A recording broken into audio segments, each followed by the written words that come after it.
आशा करता हूँ आप सब बहुत अच्छे होंगे। मेरा नाम है सिद्धांत अग्निहोत्री, स्टडी आईक्यू पे आपका बहुत बहुत स्वागत है। दोस्तों, आज हम बात करेंगे इंटरफेथ मैरिजेस की।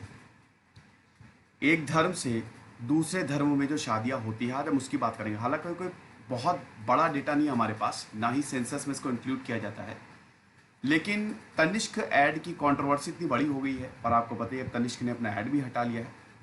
तो हम इंटरफेथ मैरिजेस की बात करेंगे। तो चलिए आगे बढ़ते हैं।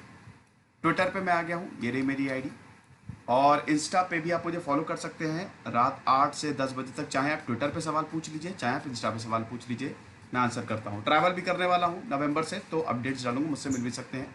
यूपीएससी के स्मार्ट कोर्सेज आते हैं, स्टडी आईक्यू का ऐप डाउनलोड करके आप इनको अवेल कर सकते हैं। चलो, क्या हमारे पास कोई रिकॉर्ड है इंटरफेथ मैरिजेस का इंडिया में? देखो, सेंसस हर 10 साल में होता है, अभी होना है 2021 में। एज सच हमारे पास कोई रिकॉर्ड नहीं है, हम पर्टिकुलरली इसको इंक्लूड नहीं करते कि जो अंतर धर्म होता है, शादियां जो होती हैं धर्मों के बीच में, जैसे हिंदू है तो मुस्लिम में शादी कर ली, हिंदू है तो सिख में शादी कर ली, ठीक है। तो एज सच सेंसस में ऐसा कोई रिकॉर्ड नहीं है, ना ही सरकार कोई इस तरीके का रिप्रेजेंटेटिव सर्वे करवाती है। तो फिर हम इसको कैसे देखेंगे? अभी एक स्टडी हुई थी इंटरफेथ मैरिजेस पे, भारत में एक स्टडी हुई थी। अपनी तरफ से कई बार ऐसी स्टडीज करवाई जाती हैं, लेकिन अभी तक की सबसे अच्छी स्टडी जो मानी जाती है, students and faculty of the central government run international institute for population sciences, इन्होंने एक पेपर इंटरफेथ मैरिजेस में 2013 में पब्लिश किया था और एनालाइज किया था इंडियन ह्यूमन डेवलपमेंट सर्वे IHDS के डेटा को 2005 को। रिजल्ट क्या आए थे अभी हम बात करने वाले हैं। इंडिया ह्यूमन डेवलपमेंट सर्वे 2005 में जो कंडक्ट किया था, ये एक मल्टी टॉपिक सर्वे था। स्पेशली ये इंटरफेथ मैरिजेस के लिए नहीं था, इसमें बहुत सारे टॉपिक थे, लेकिन एक इंटरफेथ मैरिजेस का इनडायरेक्टली भी इसमें पूछा गया था सवाल। अब 1503 गांव को इसमें चुना गया था, 971 अर्बन नेबरहुड्स को चुना गया था। इन सबको आप मिला ले तो 41,554 हाउस होल्ड्स को, ये ध्यान दीजिएगा, ये 2005 का सर्वे है और 2013 में इस सर्वे के बेसिस पे एक पेपर छपा था इंटरफेथ मैरिजेस पे। तो इतने सारे हाउस होल्ड्स को इसमें देखा गया और उसके बाद यह पता लगाया गया कि इंटरफेथ मैरिजेस किस धर्म में सबसे ज्यादा है। दूसरी चीज यह पता लगाई गई कितनी ज्यादा है, और तीसरी चीज कौन सा स्टेट सबसे ज्यादा है इंटरफेथ मैरिजेस की अगर बात करें। It was jointly organised by the researcher from the University of Maryland and National Council of Applied Economic Research, New Delhi.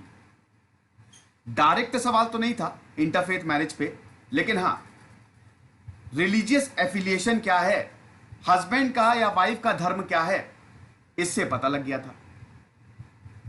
आगे बढ़ते हैं रिजल्ट की तरफ। रिजल्ट क्या है? स्टडी ने यह सजेस्ट किया कि 2.21% जितने भी मैरिड वुमेन्स हैं, 15 से 49, 15 से 49 साल की जो औरतें हैं, इसमें 2.21% in total they are married outside their religion. जो 41,554 हाउस होल्ड का सर्वे किया तो उसमें यह पता लगाया कि 2.21% जो 15 से 49 साल की इस एज में जो महिलाएं आती हैं, उन्होंने अपने धर्म के बाहर शादी की है। 2.8% देखो, हाईएस्ट 15 से 19 साल में है। 15 से 19 साल की जो लड़कियां थी, 2.8% उनका आंकड़ा था, यानी कि हाईएस्ट, सबसे ज्यादा वो औरतें, वो लड़कियां अपने धर्म से बाहर शादी करती हैं जो 15 से 19 साल की थी। जैसे जैसे उम्र बढ़ती जाती है, यह परसेंटेज डिक्रीज होता हमको दिखा।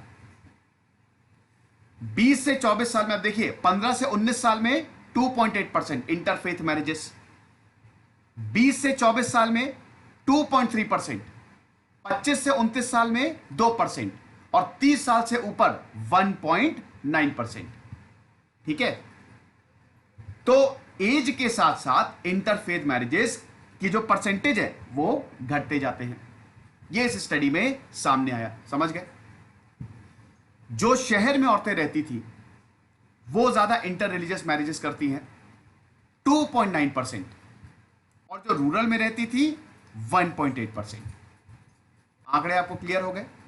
आगे बढ़ते हैं। सबसे ज्यादा औरतें जो आउटसाइड देयर रिलीजन मैरी करते हैं दे वर क्रिश्चियंस, 3.5%। इन सब में सबसे ज्यादा क्रिश्चियंस थे। जो मिक्स्ड मैरिजेस करते हैं, मिक्स्ड मैरिज समझते ना, एक मतलब वही इंटरफेथ मैरिजेस, क्रिश्चियन है तो मुस्लिम से शादी कर ली, क्रिश्चियन है तो हिंदू से शादी कर ली, हिंदू है तो सिख से शादी कर ली, इस तरीके से। उसके बाद सिख 3.2%, हिंदू 1.5% और मुस्लिम्स 0.6%। ये रेट है। धर्मों की अगर बात करें तो ये रेट है, ये परसेंटेज है, ठीक है। ये चीज, एक चीज और है, इस स्टडी ने ये नहीं बताया कि शादी किस धर्म में होती है। क्रिश्चियंस है तो क्रिश्चियन लड़की कौन से धर्म में शादी कर ली है, हिंदू है तो हिंदू लड़की कौन से धर्म में शादी कर ली है, मुस्लिम है तो मुस्लिम लड़की कौन से धर्म में शादी कर रही है। ओके, कौन से स्टेट में सबसे ज्यादा नंबर्स थे इंटरफेथ यानी कि मिक्स्ड मैरिजेस के? पंजाब में 7.8%। देखो, सिख और हिंदुइज्म वो बहुत ज्यादा, काफी हद तक मिलता है। सिखिज्म को मैंने पूरा कवर किया है, 10 गुरुओं की बायोग्राफी, लाइफ एंड टीचिंग्स मैंने पूरी कवर की है, तो आप देखेंगे कि सिखिज्म और हिंदुइज्म बहुत कुछ सिमिलैरिटीज हैं, तो इसीलिए ये ज्यादा है। जिस धर्म में सिमिलैरिटीज होंगी, जैसे क्रिश्चियन और इस्लाम में भी काफी मतलब सिमिलैरिटीज हमको देखने को मिलती है, तो जिस धर्म में सिमिलैरिटीज होंगी वो धर्म आपस में मतलब वहां पे विवाह हो जाएगा, मिक्स्ड मैरिजेस होंगी। तो पंजाब में सबसे ज्यादा है, फिर आता है आपका झारखंड 5.7%, फिर आता है आपका आंध्र प्रदेश 4.9%। यहां पे मिक्स्ड मैरिजेस ज्यादा होती है। सबसे कम कहां है? बंगाल 0.3%, छत्तीसगढ़ 0.6%, राजस्थान 0.7%। आखिरी सवाल, एक्सपर्ट्स का क्या कहना है? क्या मिक्स्ड मैरिजेस खतरा है? एक्सपर्ट्स यानी कि सोशियोलॉजिस्ट, हम सोसाइटी में रहते हैं, तो क्या मिक्स्ड मैरिजेस सोसाइटी के लिए खतरा है? सोशियोलॉजिस्ट का यह मानना है कि इंटर रिलीजन या इंटर रेस मैरिजेस जो होती हैं ये एक्चुअली में हेल्प करती हैं। यहां पे जो डिफरेंट कल्चर का एसिमिलेशन होता है, डिफरेंट कम्युनिटीज का एसिमिलेशन होता है, ये हेल्प करती हैं, इससे बेटर इंटीग्रेशन होता है। एक अगर औरत दूसरे धर्म में जाएगी तो वहां के धर्म को और अच्छे से समझेगी, ये एक्सपर्ट्स का कहना है। तो ये लेक्चर था, आई होप आपको समझ में आ गया होगा, इसमें कोई भी प्रॉब्लम नहीं। इंडियन एक्सप्रेस का आर्टिकल था, इतनी कंट्रोवर्सी चल रही है तो मैंने कहा कि लाओ इस पे मैं एक लेक्चर बनाता हूं। खुश रहिए, पढ़ते रहिए। दिस इज सिद्धांत अग्निहोत्री साइनिंग ऑफ।